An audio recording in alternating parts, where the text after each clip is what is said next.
I'm your host, Logan23. You're joining me for the Elementalists Chapter 4, Judgment Day. It's the morning of your third day at Pendarghast College of Elemental Magics, and you're already in trouble. You pace back and forth in front of Dean Joffe's office, dreading entering and facing the possibility of being expelled. I can't believe this is happening. You jump at a shuffling sound from the end of the hall and straighten up, thinking you might be the Dean.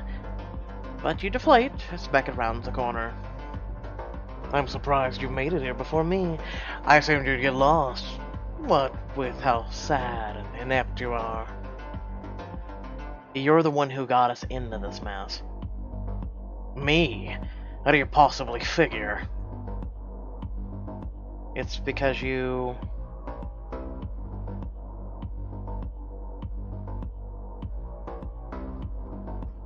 I'm gonna go through a fireball at me. Okay, technically it was my fire, but you heard Ingham. You're supposed to be so skilled you could have squashed that flame. I shouldn't have had to. You should have been better prepared to handle an elementary school level spell.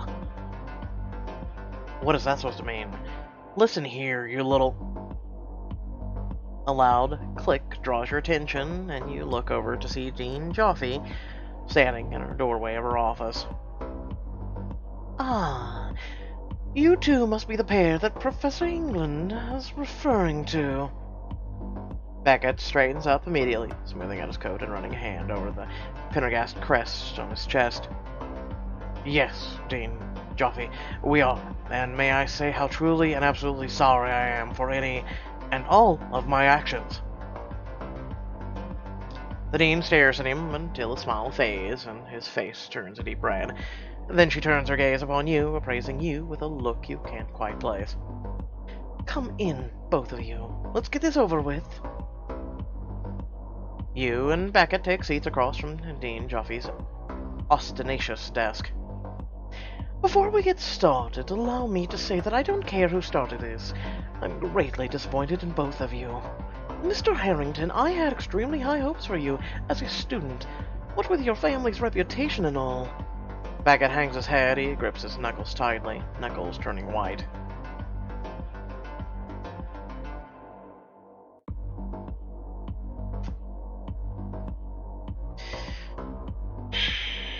Stay quiet.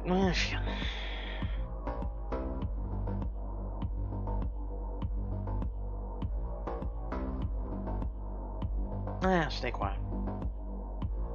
You look towards your shoes as well, biting your lip. Mr. Harrington, considering your excellent transcripts and undeniable pretension, you will not be expelled today. Feel the tension shift as Beckett exhales. Thank you, ma'am. You won't regret. The Dean holds up her hand to quiet him and turns her burning gaze on you. That's why I didn't talk. You, however, seemingly came out of nowhere and think that Pendarghast's rules don't apply to you, No, of course not. That's... Excuse me, Dean Joffe, but it was an accident. A spell gone awry that got blown out of proportion. Your eyes widen as you look over at Beckett, but he doesn't look in your direction. The Dean steeples her fingers and is silent for a moment. Lucky for you, Ezekiel, someone has already made a case for you to stay. One a bit more compelling than Mr. Harrington's. But wait, who would do that? Someone who apparently cares whether or not you continue your education here.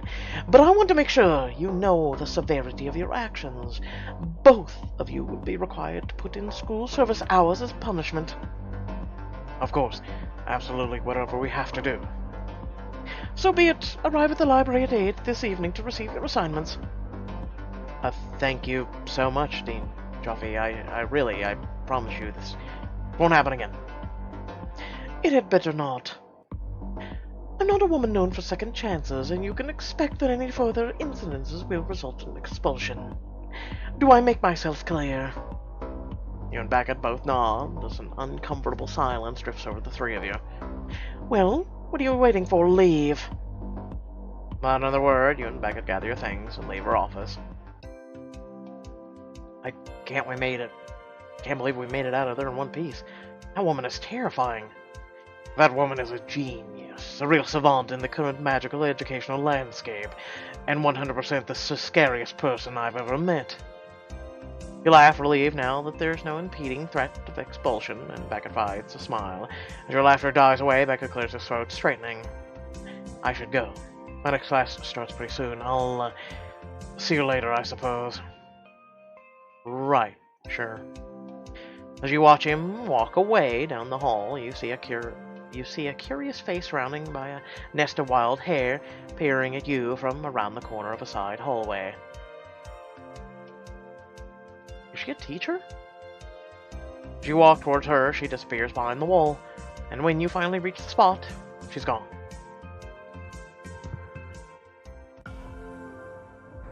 Later that day, you head to the greenhouse for your first natural studies class with Professor Kontos.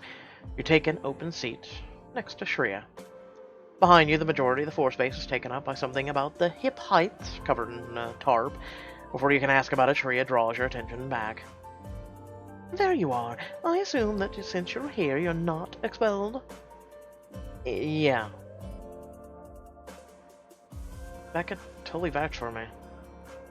Harrington. That's a shock. He seems like quite the stuck-up little brat.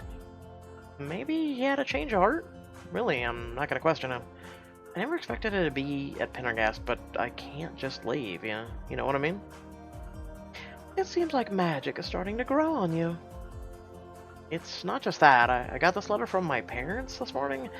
Well, I guess it's an email. Ah, right. The attuneless communication system at Pendarghast is fully automated and state-of-the-art. It only records incoming messages, but it filters and sorts them before transcribing them on these little cards. You know a lot about it. Mystery Inc.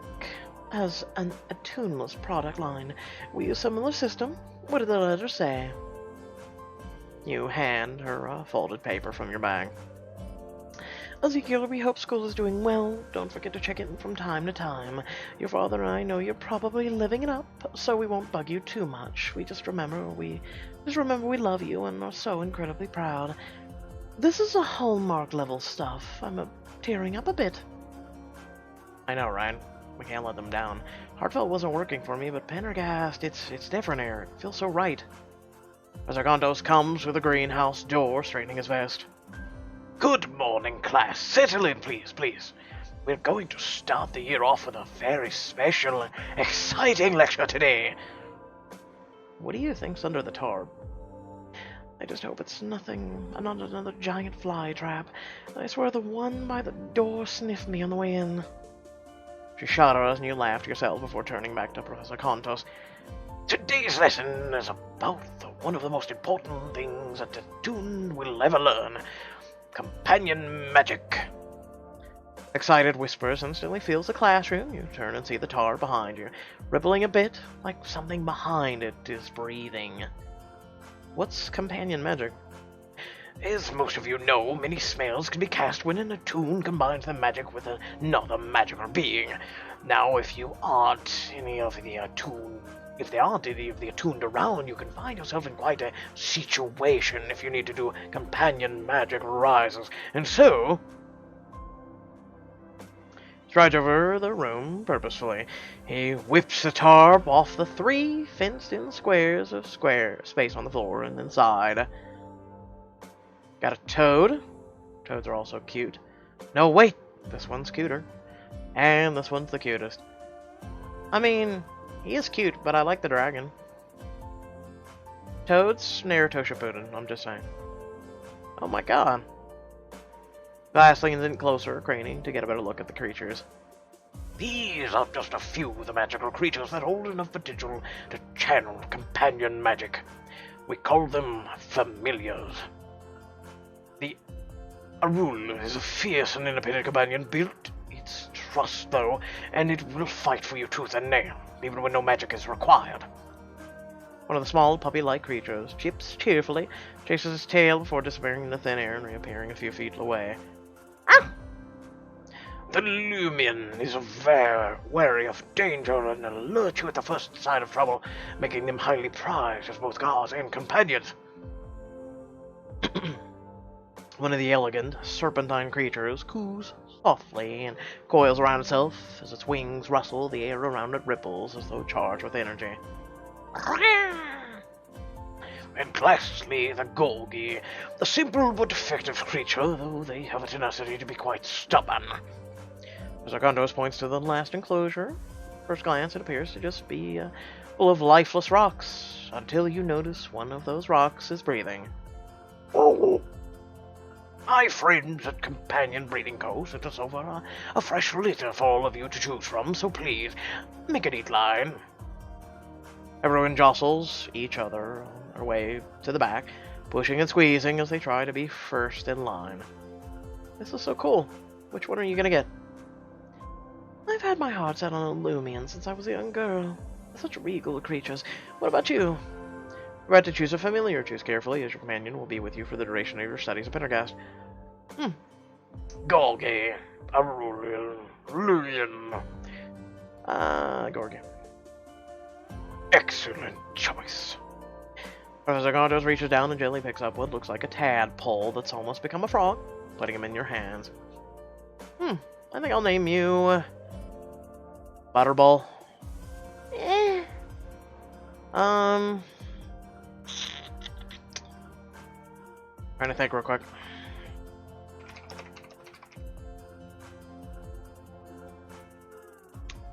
I think I'm gonna go to... how about this? Fukasako. Right? Wait, hold on. There's...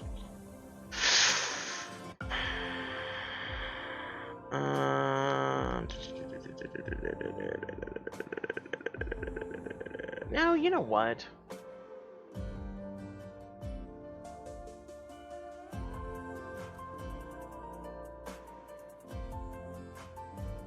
I'm gonna go with Yamabuta. Yamabuta is also a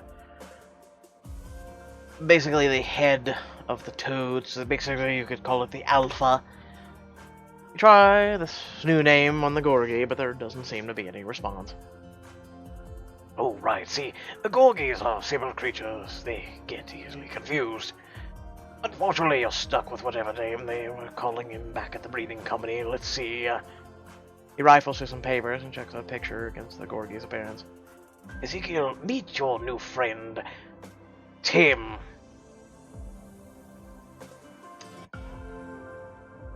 Tim? The illusion of choice and naming now. Wow, we've ascended, Pixelberry. As you say the name, the Gorgi's eyes roll back towards you, and he lets out a gurgling sound.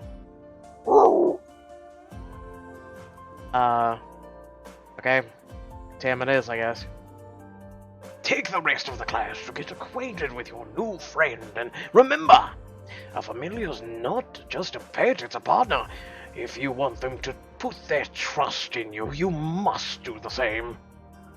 That Professor Kontos wanders back to his desk while the rest of the class coos loudly over their new familiars.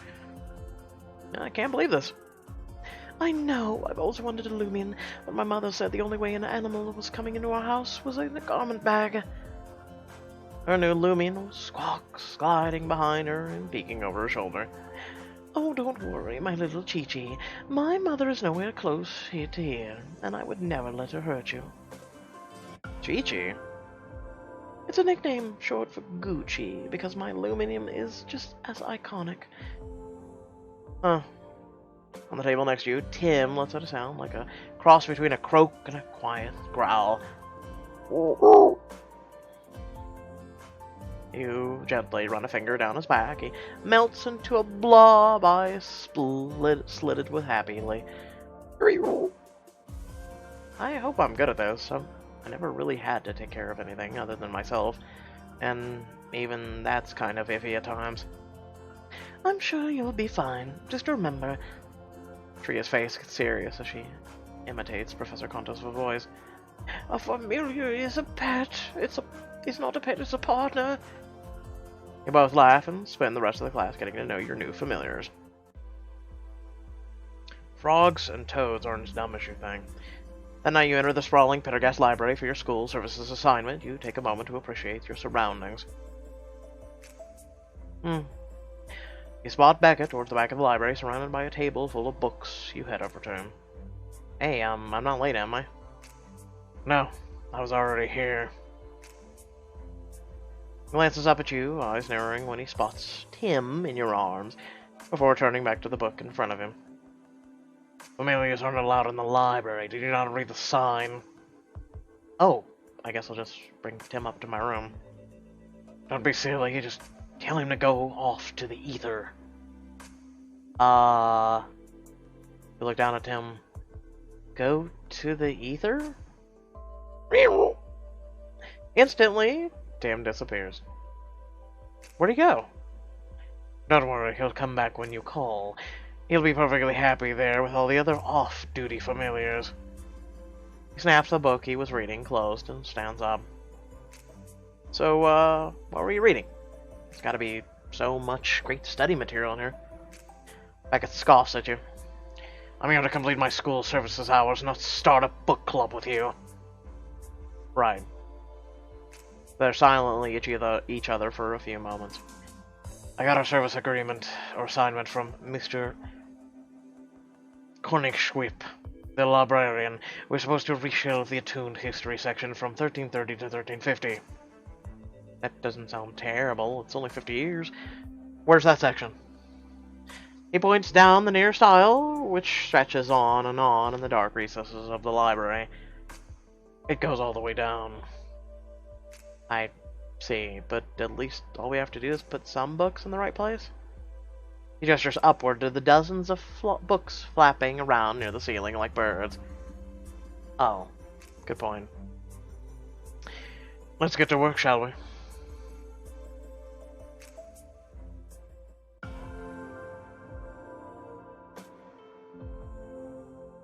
An hour later, you stand in the aisle with your backs to Beckett. You slot yet another book into the shelf in front of you, only to have the next get up and fly away.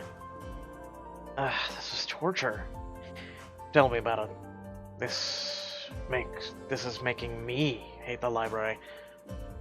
There's a brief silence, and you turn around, leaning against the shelves behind you. You watch Beckett's back as he shelves a book effortlessly, and then another. So this morning in Joffy's office, you vouched for me. Yeah, so what? So I want to ask why. You must have had some ulterior motive since you've had it out for me since day one. I have not had it out for you. You're not worth my time. Besides, I figured I owed you one for trying to tell England it was my fault yesterday. Don't make a thing out of it. Are you always like this? Beckett whirls around, his lips curling into a sneer. Like what, exactly? Like this. Mean, spiteful. Not everyone is out to get you, you know. Obviously. I don't think that's the case. Brow creases as he frowns, struggling to find the words. This is important to me. School, I mean. I have to do well. I have to excel. He turns his back to you and lifts his hands. A small whirlwind appears overhead, drawing in all the nearby books still flying through the air. I have to be the best. But why? This place is incredible. Isn't it enough to just be here? I wish it were, but no. If I don't graduate top of my class or win the Attune Magick your Tiras Award, what's the point? A stellar education, making lifelong connections, the college experience? Watch the book struggling against the air current Beckett created. One manages to slip through, losing a page or two in the process. Beckett's lip quirks, and for a second you think he might smile. He doesn't. You wouldn't understand. I'll be back. I have to hunt that book down. Here's your chance to get to know Beckett better and maybe become friends. I should need a diamond edition to become friends. Let him go. You hang back and wait for Beckett to return with the book. When he does, he looks determined. So I've realized that I may have been a bit rude to you in the past. You've just realized this? What I mean to say is, look, can we start over? What's the catch? Catch, why would you assume... He exhales slowly. Right, because I've been sort of rude to you. Kind of a jerk, really. Yeah, you kinda have been. His ears turn pink and you can't help but smile. You offer him your hand and he shakes it. We can start over, but only if this new Beckett is more like this Beckett. I could... certainly try. Good. Now, let's get these books back on the shelves so we can get out of here. After taking a glance around, you climb up on one of the library tables and jump for a hefty tome as it flies overhead. Beckett laughs. Stop, stop. You're going to hurt yourself. Are you laughing at me? Just a bit. Here, try this. First, stop the air current. He lifts his hand towards the flapping book and points a finger. The book freezes in midair. Then, turn yourself into a magnet. The book can't help but be drawn to you. He turns his hand towards himself. He curls his fingers inward, and the book gives a shudder that eventually drifts into his hand without a fight. They also like it when you stroke the spines. They're more likely to stay on the shelf if they like you. We've been at the school for 3 days, and how do you know all this? My home library uses a similar filing system. Go ahead and try it. Try it? How am I supposed to make myself a magnet? I literally only know how to conjure fire, and that didn't work out superior, or super great last time. Beckett sighs. What did Professor England say in class yesterday, Ezekiel? About where our magic comes from? That it's... inside of us? You really don't listen, do you? It was innate or inside. Shut up. The point is, and I loathe to say this, but you're probably the most powerful student at the school. I'll be shocked if a little spell like this isn't a cakewalk for you. The magnet part is the trickiest, but perfectly simple with the right attunement, which I am pleased to be graced with. That doesn't explain how, though. Just, how do I put it? It's a feeling you get right in your center. If you focus on it hard enough, you feel the energy being released. All you have to do is reverse that energy, drawing energy in instead of expelling it out. Now, go ahead and give it a try. I'm not gonna lie, I've practiced chakra control. Yeah, good luck. It's like an exploding fireball. Beckett watches you expectantly, half a smirk on his face as you shake your hands out. Okay, first step, I should stop the current. You lift a hand at one of the flapping books and point your finger at it, freezing it in midair. Okay, that seems right. You can feel the book tugging against the current, straining to fly away. I better reel it in fast. Remember, make yourself a magnet. Right, which would mean using... No, what? Close your eyes and focus on your magical core. You feel a tugging sensation in your belly and try to reverse that feeling. You turn your hand to face you and curl your fingers inward. That book shudders and is slowly pulled into your hand by an invisible force. I guess metal was right? Nice. I just need to get it on my shelf. Oh, well, yeah, metal, magnet. Okay, magnetism. Okay. Shh, it's been a long time. The book wriggles and flaps in your hand, trying to get free. I should jam it in the shelf. Stroke the spine. Gently stroke your finger down the book's spine, and after a moment it begins to vibrate softly like a purring cat. Who's a good book? You slot it into place on the shelf, and it rests there contentedly. There we go. One down. I've got to give you credit, Ezekiel. That technique was flawless. Better than yours? Let's not push the issue. You now can use the round up spell without having to cost diamonds. Okay. I'm impressed. You and Beckett work together to get the books back onto the shelf. He draws the last book to him, goes to the shelf it, and then stops. Wow, look at this. It must have been fluttering over from another section of the library. Another old book? Ezekiel, this is the first edition in Pendarghast Compendium. Everything you've ever wanted to know about this lauded institution is in here. Up until the 20th century, that is. You are such a nerd. Oh, come on. I bet there's some fascinating details about the school's history you don't know. Look, here's the original school seal right here. He points out the familiar crest on the cover, the one you've been seeing around the campus and even now on Beckett's blazer. But instead of the elephant-like Drixmar in the middle, there's a snake-like creature eating its own tail. What is that? We were the Pendarghast Ouroboros until 1916, when Dean Greygarden Waith thought the mascot should be a little more, I believe the word he used was fun. The rest of the seal is the same, though, the typeface, colors of the shields, representing the 9 elements. 9? There are only 8 colors on the crest. Beckett traces a finger around the border of the crest on a blazer, which is a deep red in color. This is the 9th. Huh. I thought there were only 8 elements. Well, we already stated that. That red looks the same color as the other. It clearly does not. This one is obviously Phoenix Fire Red, and the other is Crimson. Obviously. Well, what is it, the 9th one? Becca looks around, making sure you're alone. Blood magic. Or like the mastery of an actual blood? No. More like mastery over life itself. Blood ats are only attuned, powerful enough to give life, and they can take it away. Just like that. Snaps his fingers, and you realize you've leaned in closer and totally drawn in.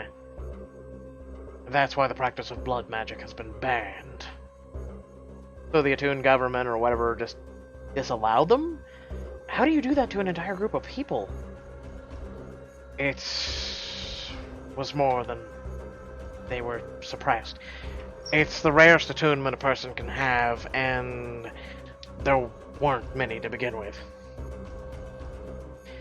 How do you not know this stuff? I never paid attention in school. Obviously. Beckett nods, like this was a suitable answer, and you try not to bristle at how easily he accepts it.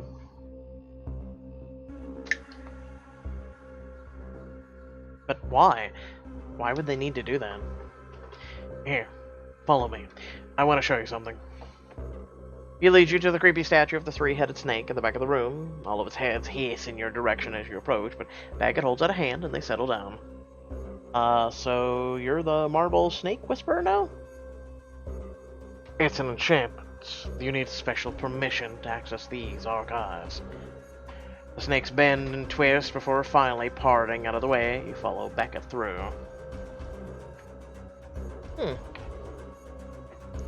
Huh. I thought it'd be a little more impressive back here. Hey, you shouldn't... He chuckles to himself. You shouldn't judge a book by its cover. He laughs harder, but when he realizes you aren't, he straightens up again. Right, well, to answer your question about why they went to such lengths to stop Attune from practicing blood magic, he starts to walk down one of the aisles. There was a man a while ago. He went kind of crazy, experimenting on children and all kinds of horrible stuff. They called him the Dread. Oh, that's so scary. So far as bad guy nicknames go, that's pretty chilling. His real name was Rafi Highmore. So, what happened to Rafi? Beckett continues speaking in a hushed tone as he winds through the stacks. No one really knows, actually. It's pretty strange. When I was a kid, he was basically the boogeyman. You know, if you don't eat your peas, the dread will come for you. Parenting at its absolute finest. And unfortunately a very real possibility. For all the years he was being pursued, he only killed children. One of the candles on the wall flickers and a knot forms in your stomach. You follow Beckett around a corner and into an aisle labeled Biographical Histories. And then one day he just disappeared. Beckett stops in front of the third shelf in and runs his fingers along the spines, finally pulling out a book and handing it to you. Magical Crimes of the 21st Century. Take the book. You try to open the book, but the pages stay firmly shut. Oh, right. All the books in this section can't be checked out without Access's approval, see? He points out a perfectly thumb-sized indent on the bottom of the spine. I see, and how do I get access? You would have to be approved by the dean herself, usually for students that are already excelling past the standard year's curriculum. And let me guess, you're one of those students. One of the many benefits to attending Pendarghast summer program and being all around brilliant, of course. Great, so you can check it out for me, and I'll... No way. I can't go around using my special privileges to help just anyone.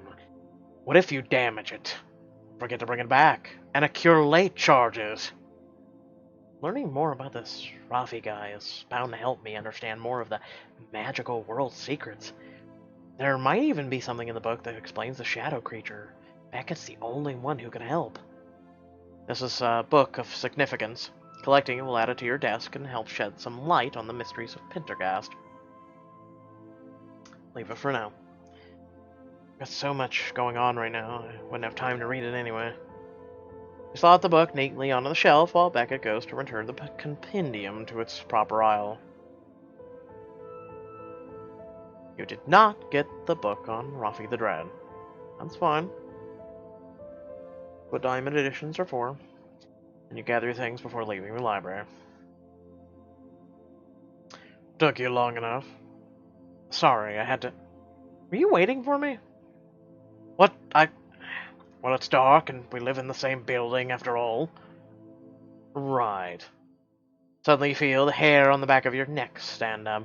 You whip around and see the woman from earlier watching you from the shadows of one of the hallways. Her again. Who? He turns to look, but she's vanished down the hall. Without saying another word, you take off after her. Hey, wait! You tear down the hallway, following the tails of her skirt as it disappears around corners. Come on, Beckett, keep up! You wheel around a corner just in time to see a door slam shut along the hallway. You swing the door open again, and Beckett right on your heels, ready to confront the mysterious woman, but instead you're faced with... an empty hallway. Damn it! You rush forward, unwilling to give up, but the corridor stops short, and it did end. Where could she have gone? There's no exit. I don't think that's quite the case. He looks at the wall in front of you, his head cocked thoughtfully to one side. The longer you stare at the wall, the more you feel a throb in your temples. I feel it too. Something about this wall is weird. I suspect there's a door here, hidden by an invisibility ward. It's the only logical explanation for this.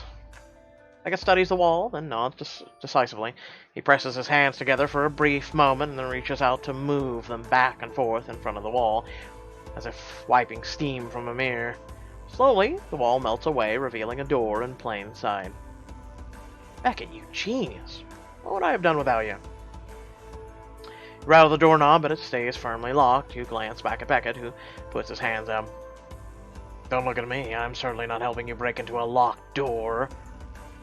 But we're so close. I need to know why this woman's following me. She might have answers about stuff I need to know. That's not my problem. Why should I break the rules just for you? Beckett, where's your sense of adventure? Didn't you want to know who we were chasing? And aren't you even just a little bit curious about why there's a hidden door here? The door's probably hidden for a good reason, but I will admit my curiosity has been piqued. Exactly. How are you going to sleep tonight knowing you walked away from a mystery? Okay, lay off. I'll get to sleep just fine. Beckett's eyes, though he still eyes the door thoughtfully. He curls his hands into fists and presses his knuckles together. He takes a deep breath, exhales, and taps 2 fingers on the doorknob. That should do it. The door unlocks with a soft click. Yes, thank you. Don't mention it, seriously. Let's never speak of this again. You gently press a hand to the door, bracing yourself for what's to come. Here goes nothing. You tense as you push the door wide open, ready to confront whatever's on the other side. You step in.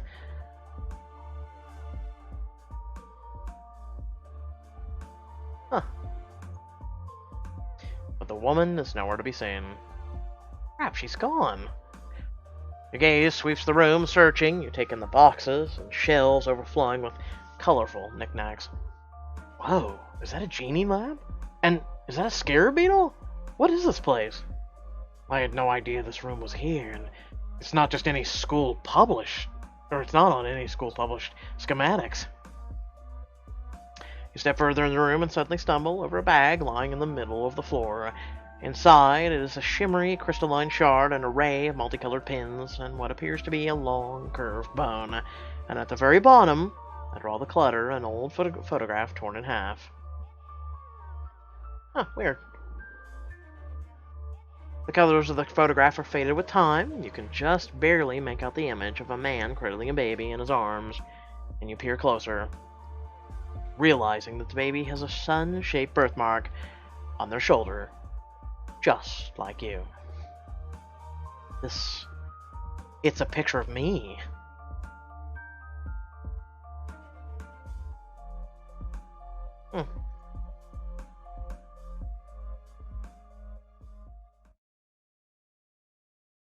I don't think your parents are really your parents, but I digress. Okay. That being said, I hope y'all did enjoy the video. Please remember to like, share, and subscribe. Head down description below, links to social media, Discord, and a few links to support me and my content. It's greatly appreciated. We're trying to grow the channel. We're almost at 10,000 subscribers, which is very awesome. Especially for a channel that does vary content. I not just do choices. In the past, we've done chapters, a little bit of episodes, a little bit of what's your story, but a lot of big-time games as well. I pride myself on doing variety, and I hope you guys check out some of it. We just completed Fear, the first game. It was a lot of fun, very frustrating, spooky at times, whatnot. That right now is on Twitch. I plan to release that onto YouTube sometime this weekend. And planning on doing quite a bit of others. We've got Fallout 76 beta. We've been streaming on there. That hasn't even touched YouTube. You may not be aware we've been doing Fallout 76. If you're a Fallout fan or curious about what Fallout is, you should head over to there. It's a lot of fun, and I plan on when the game releases on, I believe, November 14th or 16th, I will be playing it from the release. And there's plenty of other games coming down the hill. We've already done Spider-Man the Heist DLC. We'll be doing Turf Wars, as well as the third DLC for Spider-Man, and so much more. I mean, there's a laundry list of content that we're looking to do, and so you guys should really, really check into it.